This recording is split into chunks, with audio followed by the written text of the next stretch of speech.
Assalamualaikum warahmatullahi wabarakatuh. Adik-adik mahasiswa, pada hari ini kita ketemu lagi dalam mata kuliah ekonomi manajerial. Adapun eh, bahasan yang kita bahas pada hari ini yaitu konsep dasar perilaku konsumen. Nah, adik-adik sudah tentu sudah tahu siapa-siapa itu yang dimaksud dengan konsumen. Konsumen dalam hal ini adalah orang pribadi, bisa sekelompok orang dan bahkan sebuah lembaga atau institusi. Nah, tujuan utama konsumen untuk mengkonsumsi suatu produk sebetulnya untuk memaksimalkan kepuasan.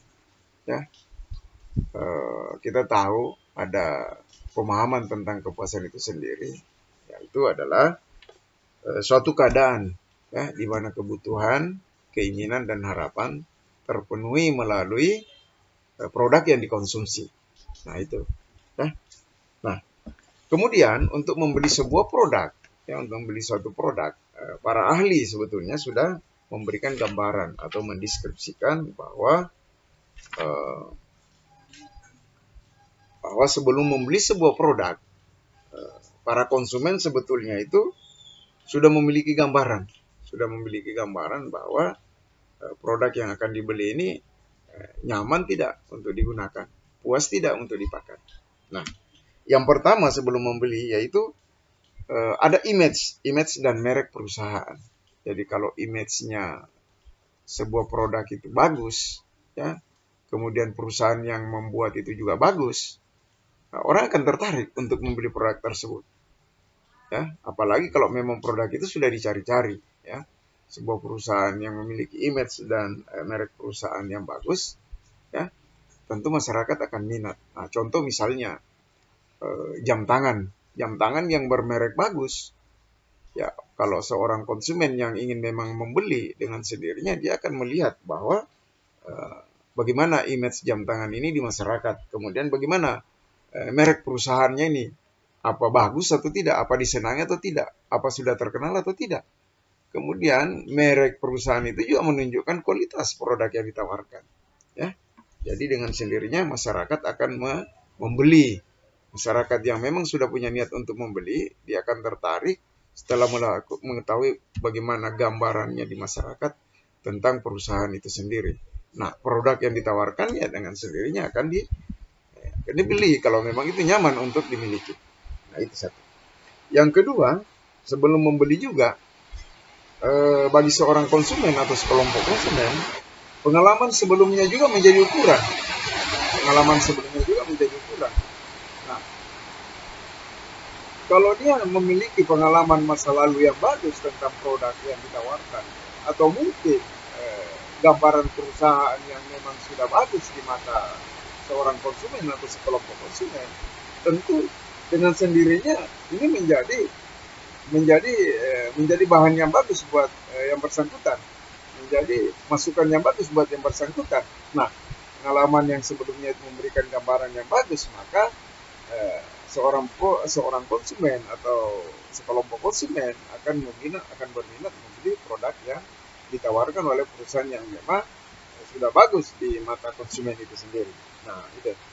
Kemudian yang ketiga, sebelum membeli produk juga masyarakat ya, masyarakat pemakai atau konsumen juga ya, dia juga mendapatkan opini dari teman. Bagaimana opini dari teman ini? Artinya ada gambaran enggak dari teman-teman itu juga memberikan gambaran bahwa produk yang ditawarkan itu kalau bagus, maka teman-teman akan memberikan informasi yang bagus buat kita sebagai konsumen. Karena kenapa? Dia sudah pernah membeli produk yang sama yang akan kita beli. Ya, misalnya ya tadi itu, misalnya jam tangan yang bermerek bagus, kemudian perusahaannya yang tidak diragukan, tentulah kualitasnya itu sebanding dengan merek perusahaannya. Maka gambaran dari teman ini menjadi ukuran bagi kita sebagai konsumen yang akan membeli. Nah, itu opini ya, opini dari teman juga memberikan gambaran yang bagus untuk sebuah produk. Nah, kemudian yang keempat, reputasi toko atau tempat penjualan.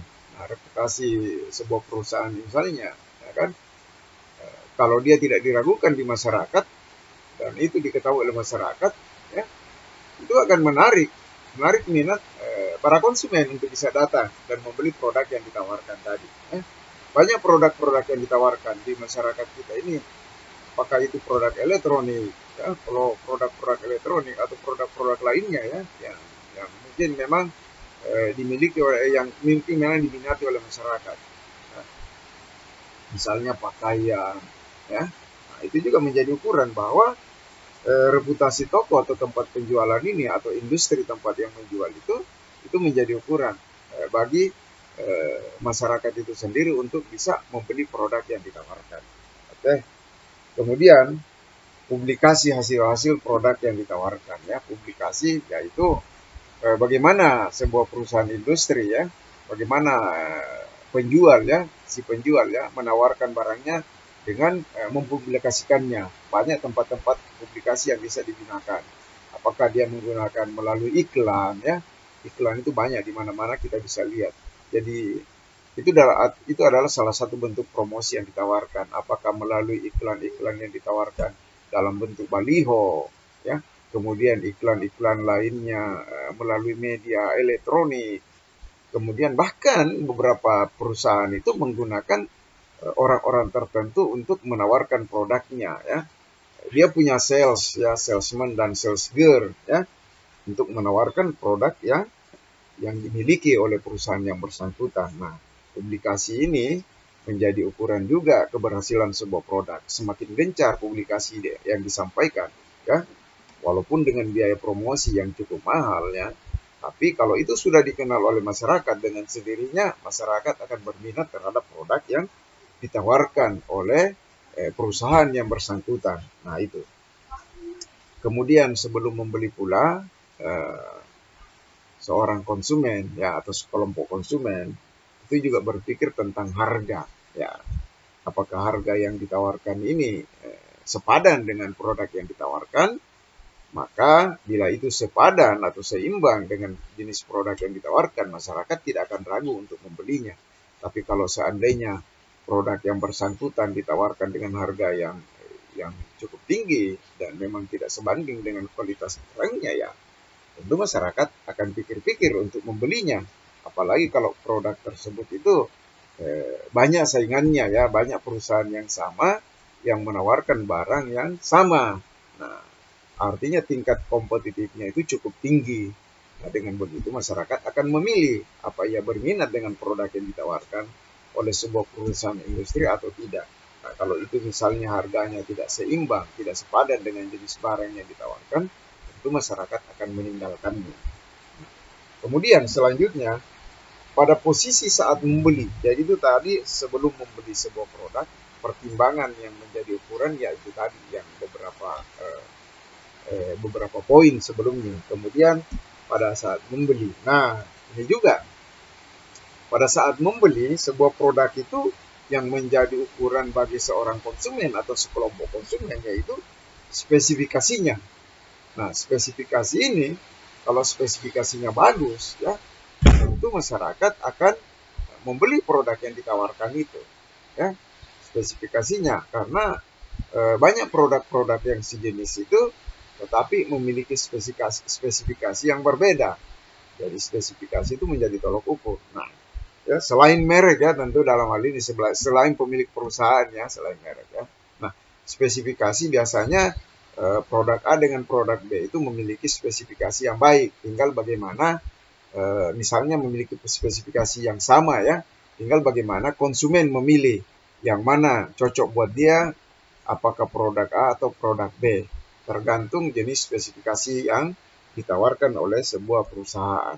Nah, walaupun sebetulnya perusahaan itu, contoh misalnya perusahaan handphone A dengan handphone B ini memiliki spesifikasi yang sama, ya, tapi karena ada yang memiliki nama besar, misalnya salah satu dari penjual handphone tersebut, tentu masyarakat akan memilih yang memiliki nama yang sudah cukup dikenal. Tapi belum tentu juga, misalnya ada beberapa orang masyarakat belum tentu juga kalau dia lihat spesifikasi yang sama tapi harga yang ditawarkan berbeda. Misalnya produk A menawarkan dengan harga yang lebih tinggi dari produk B walaupun spesifikasinya sama tapi harganya berbeda, tentu masyarakat akan menimbang apakah dia membeli apakah dia membeli produk A, ya, barang A atau barang B, ya, dengan spesifikasi yang berbeda tapi dengan spesifikasi yang sama tapi barang harga yang berbeda. Nah, tinggal masyarakat sebagai konsumen lah yang akan memilih yang mana yang dia pilih dari kedua produk tersebut. Nah, itu. Kemudian yang kedua adalah komentar dari penjual, ya.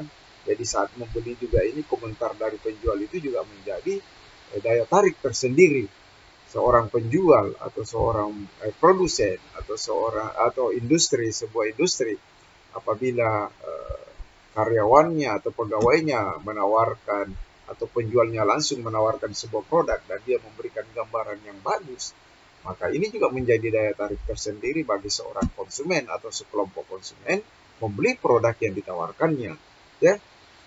Dia memberikan gambaran bahwa produknya ini cukup berkualitas, kemudian sudah banyak laku di masyarakat, peminatnya cukup bagus. Nah, ini juga memberikan gambaran bagi konsumen sebagai pemakai berminat atau tidak dengan produk yang ditawarkannya ini. Tergantung bagaimana cara menyampaikan dari si penjual atau dari si produsen. Kemudian yang ketiga yaitu saat membeli kondisi dan jaminan. Nah, kondisi barangnya ya, bagus atau tidak. Jaminannya bagaimana? Sebuah produk yang ditawarkan itu kalau kondisi dan jaminannya bagus, masyarakat akan berminat membelinya. Contoh misalnya, adik-adik mahasiswa pergi ke toko elektronik. Di sana ada penawaran misalnya televisi, ya, televisi atau mungkin mesin cuci untuk rumah tangga ya. Nah, yang ditawarkan ini kalau kondisi dan jaminannya bagus, kondisinya barangnya bagus, kemudian setelah dilihat, oh ternyata dengan spesifikasinya cocok, ya, yang memang yang dicari-cari, ya, konsumen akan minat. Nah, tinggal melihat persyaratan jaminannya gimana, Ada enggak jaminan misalnya kalau dibeli produknya ini nanti memberikan jaminan enggak? Ada enggak garansi misalnya ya? Kemudian kalau misalnya dibeli ini ada kerusakan, bisa enggak dikembalikan lagi misalnya, ya kan? Nah, biasanya di beberapa tempat penjualan itu dia sudah menuliskan barang yang sudah dibeli tidak bisa lagi dikembalikan. Tapi kalau saudara sudah melakukan perjanjian sebelumnya dan mengatakan bahwa bila terjadi kerusakan yang tidak disengaja atau misalnya sampai di rumah ada cacat misalnya, ya tergantung kesepakatan antara pembeli dengan penjual, ya. Kalau misalnya barangnya memang itu tiba-tiba ada yang rusak, ya, memang rusak bawaan, ya. Nah, dengan sendirinya itu bisa saja menjadi sebuah perjanjian ini boleh dikembalikan misalnya, ya. Jadi begitu pula jaminan-jaminan. Biasanya kalau seperti ini ya jaminan dalam bentuk garansi lah yang menjadi tolok ukur, karena ada produk yang ditawarkan dengan jaminan antara 1 sampai 5 tahun, bahkan ada yang sampai 10 tahunan. Kalau produknya rusak, dia siap untuk mengganti, ya. Nah, itu cukup bagus dan itu akan menarik minat para konsumen untuk membelinya. Nah, itu. Kemudian bagaimana dengan perbaikan dan pelayanannya misalnya? Nah, perusahaan penjual ya, produsen biasanya dia juga menawarkan kalau bisa misalnya terjadi kerusakan, dia akan memperbaiki produk yang sudah dibeli oleh masyarakat. Nah, yang begini juga menjadi minat bagi masyarakat untuk bisa membeli sebuah produk. Kenapa? Ada jaminan perbaikan, ada pelayanan yang akan diberikan kalau misalnya terjadi kerusakan. Nah, ya, itu juga menjadi tolok ukur untuk lakunya sebuah produk. Oke? Kemudian adik-adik mahasiswa, bagaimana dengan program-program pendukung? Nah, ini juga sebetulnya program-program pendukung ini juga menjadi tolok ukur ya. Apakah sebuah produk itu bisa laku terjual atau tidak. Nah, contoh misalnya bahwa kalau misalnya membeli produk ini, dia menawarkan potongan misalnya ya, program-program itu bentuk program, ada potongan harga bila membeli produk lebih dari 1 misalnya. Ya, atau misalnya produk yang ditawarkan ini biasanya ya di beberapa tempat penjualan itu atau perusahaan itu memberikan hadiah langsung misalnya, ya kan? Atau mungkin ada hadiah yang dalam bentuk undian misalnya. Nah, itu ini juga menjadi ukuran bagi masyarakat untuk bisa membeli sebuah produk. Kalau ini dilakukan oleh sebuah perusahaan industri atau tempat penjualannya ini, penjualan produk yang bersangkutan ya, penjualan produk yang ditawarkan ya. Nah, ini bisa diminati oleh para konsumen ya. Nah, itu. Kemudian yang terakhir saat membeli juga harga ya, harga. Nah, harga ini ya, harga yang ditetapkan ini bisa enggak fleksibel. Misalnya ada penurunan sedikit ya, walaupun produknya misalnya tadi sudah dikatakan sebelum membeli juga menjadi ukuran. Nah, harga mungkin sebelum membeli misalnya sekian, tapi setelah membeli, pada saat membeli ada penurunan harga. Nah, ini juga menjadi minat bagi konsumen untuk bisa membeli produk yang bersangkutan. Nah, harga itu menjadi ukuran. Kalau harganya sepadan dengan barangnya, tidak ada masalah. Apalagi kalau harganya itu lebih rendah, ditawarkan oleh sebuah perusahaan atau tempat penjualannya lebih menawarkan harga yang lebih rendah dibanding dengan kompetitifnya, ya, kompetitor yang lainnya, ya. Nah, dengan sendirinya masyarakat akan berminat untuk membeli produk yang bersangkutan. Nah, kemudian yang ketiga, menurut para ahli lagi, yaitu sesudah membeli. Nah, ini juga menjadi ukuran sesudah membeli. Sesudah membeli sebuah produk itu biasanya diminati atau tidak oleh masyarakat, tergantung produk yang ditawarkan oleh sebuah perusahaan industri atau tempat penjualan. Nah, yang biasanya mereka tawarkan itu pada saat sesudah membeli, yaitu kemudahan instalasi dan penggunaan. Nah, penggunaan sebuah produk atau kemudahan instalasinya itu ya, pemasangannya misalnya ya, pemasangan jaringannya. Kalau dia lebih mudah, orang biasa lebih minat, nggak ada masalah, tidak ribet, kan begitu. Bagaimana? Kemudian bagaimana? Pada saat penggunaannya juga demikian. Nah, contohnya misalnya tadi, produk rumah tangga misalnya seperti mesin cuci. Mesin cuci misalnya, kalau misalnya dipakai, pemasangan instalasinya susah, kemudian menggunakannya juga susah, tentu orang akan mencari produk yang sejenis di tempat lain. Ya. Nah, produk yang sejenis di tempat lain, yang mana lebih mudah, nah situ yang dia ambil. Kalau ini ditawarkan oleh sebuah perusahaan, kemudian produknya, penggunaannya, pemasangan instalasinya lebih mudah, maka dengan sendirinya masyarakat akan berminat untuk membeli produk yang bersangkutan. Nah, itu sesudah membeli, ya, sesudah membeli orang sudah punya gambaran, oh ini bagus untuk dimiliki produknya. Kemudian bagaimana dengan penanganan, perbaikan, pengaduan dan jaminannya itu sendiri. Nah, kalau misalnya sesudah membeli juga, ini juga ditawarkan oleh sebuah perusahaan industri, tidak ada masalah dengan perbaikannya, kemudian pengaduannya, kemudian jaminannya. Nah, ini juga menjadi ukuran. Kalau itu tidak ada masalah, maka konsumen akan berminat membeli produk yang ditawarkan. Kenapa? Ada mudah lah, kalau misalnya suatu saat terjadi kerusakan, perbaikannya dapat bisa disampaikan kepada perusahaannya. Nah, dengan sendiri perusahaan akan datang untuk memperbaiki barangnya. Kemudian bagaimana dengan pengaduannya? Nah, pengaduan dan jaminannya juga ini tadi. Nah, masyarakat akan sangat senang kalau misalnya terjadi kerusakan terhadap produk yang sudah dibeli kemarin itu, kemudian bisa diperbaiki atau mungkin bahkan bisa diganti sesuai dengan misalnya tadi jaminan garansinya itu. Kalau terjadi kerusakan ya siap diganti. Nah, kalau ini yang ditawarkan kepada masyarakat, itu sangat disenangi oleh masyarakat untuk dimiliki produk yang bersangkutan. Apalagi kalau memang barangnya tidak pernah mengalami kerusakan yang berarti. Nah, dengan sendirinya masyarakat akan datang lagi. Ada saatnya mereka datang lagi mencari produk-produk yang lain yang dijual oleh perusahaan yang bersangkutan. Nah, oke. Kemudian setelah membeli juga masyarakat akan berpikir bagaimana dengan ketersediaan suku cadang, ya, spare partnya ya, bagaimana.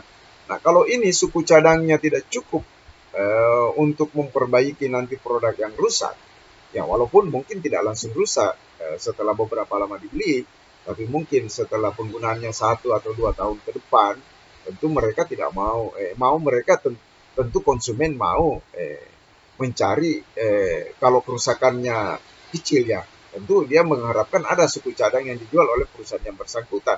Nah, kalau ini tidak tersedia, nah ini menjadi tantangan tersendiri.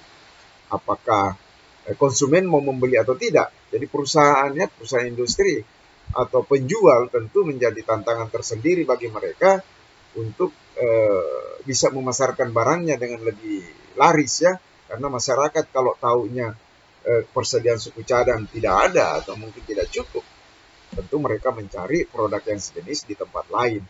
Jadi dia mencari pada kompetitor yang lain. Ya, oke. Kemudian kemungkinan yang berikutnya itu bagaimana dengan keandalan produknya. Nah, keandalan produk ini ya, andal tidaknya sebuah produk itu tergantung ya. Jadi kualitas produk ini menjadi ukuran bagi konsumen ya untuk membeli. Jadi perusahaan yang menjadi penjual dengan kompetitornya yang lain itu tentu bagaimana bisa menyampaikan kepada masyarakat bahwa produk yang ditawarkan itu cukup bagus dan andal, bisa digunakan dalam jangka yang lama, dan itu menimbulkan kepuasan tersendiri bagi konsumen. Nah, itu menjadi tolok ukur. Kalau misalnya perusahaannya ini produk yang ditawarkannya ini baru dipakai beberapa bulan atau mungkin baru setahunan sudah mengalami kerusakan, ya janganlah berpikir kalau suatu saat konsumen yang bersangkutan akan datang lagi mengunjungi toko tempat penjualnya atau industri yang menawarkannya. Nah, konsumen itu melihat dalam hal ini kalau andal barangnya, maka dia akan meminati barang tersebut. Kalau misalnya kualitasnya kurang bagus, tentu konsumen akan mencari kompetitor lain yang menawarkan produk yang sejenis tapi dengan kualitas yang lebih bagus atau kualitas yang bisa dipertanggungjawabkan dan lebih bersaing. Nah, itu barangkali adik-adik yang bisa saya sampaikan pada hari ini. Saya mau menyimpulkan bahwa sebetulnya sebelum membeli, para ahli memberikan gambaran konsumen itu akan sangat berminat pada kondisi dia mengetahui sebelum membeli bagaimana sebuah produk itu yang ditawarkan bagus atau tidak.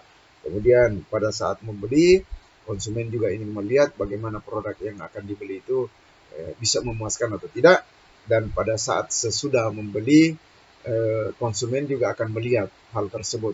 Nah, ketiga kondisi ini, kalau ini bagus dan konsumen mendapatkan informasi yang jelas, maka dengan sendirinya konsumen akan berminat dengan produk yang ditawarkan oleh sebuah perusahaan industri atau tempat penjualannya. Demikian adik-adik pada hari ini pertemuan kita. Semoga ini bermanfaat buat adik-adik mahasiswa dan bisa menjadi masukan bagi adik-adik dan semoga menambah pengetahuan bagi adik-adik. Terima kasih. Assalamualaikum warahmatullahi wabarakatuh.